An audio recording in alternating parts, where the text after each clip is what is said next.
I'm a huge fan of this film because I love Clue. I love a movie called Charade. Yeah, I love really? Charade. Charade's great. So good, man. But this is Yeah. amazing. One of my favorite movies of the year. Now, this isn't your thanks, Joe. first mystery riff. After films like Brick and Brothers Bloom, Yeah. what did you learn from those past films that helped bring this one together?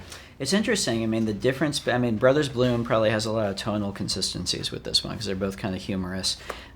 Brick, it's interesting because film noir and the whodunit, they seem similar, but they're so different. You know, I mean, there's like a moral murkiness with film noir that doesn't exist in the whodunit. Whodunit is very clean morally. You know, it's very cut and dry.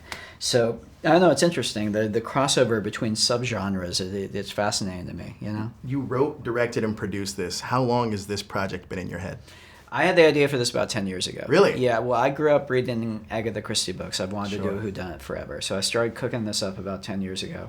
But I only sat down to write it last January. Really? And we had wrapped the movie by Christmas. It was the fastest any movie has ever come together and happened. Which I'll tell you, after, I mean, The Last Jedi, it was the fantastic experience top to bottom, but it was 4 years making one movie. Sure. So it felt really good to come and just hit this quick and be like, not get precious, just like, let's make a movie, let's have some fun. And it was fun. I had such a smile on my face after. I love that. Now, can you talk to me about some of the issues of class and privilege that you explore in the film? Yeah, I mean, it's interesting. It's one thing that the whodunit is uniquely like suited to, I think. Right. You think about Gosford Park, you know, but you think about Agatha Christie's books, there's all about the upstairs, downstairs. I think because you're getting a cross-section of society with the subjects, you see like the issues of class come to the forefront.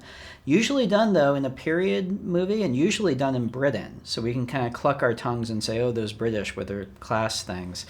The idea of putting it in America in 2019 and like carrying that over and using that to dig into some of the stuff that we got going on right now, that seemed really interesting. I mean, I hope that, you know, the movie's not like a finger wagging like lesson movie at all. It's a big entertainment, but layering that stuff in seemed like that would be really interesting. Yeah, I heard that you guys finished shooting like a year ago, but I watched it last night and I was like, how relevant this is to right now. It's pretty crazy. It would be lovely if the stuff had been dated and we would have had to cut it, but unfortunately not. Yeah. Now, is Detective Benoit Blanc, is he a character that you'd want to explore again?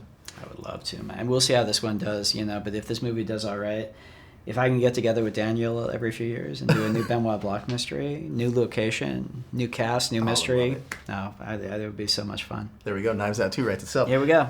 The murder mystery of the subgenre hasn't been at the forefront a lot. So why do you think now is the time to kind of bring it back? Because I think it's brilliant.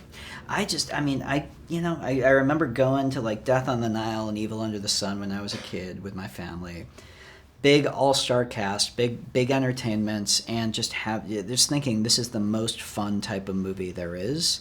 I feel like right now we need to have some fun, man. If you're gonna have some fun and have some laughs and something you can see with your whole family that's also got something on its mind, but it's not gonna knock you over the head. You're gonna have a good time with it.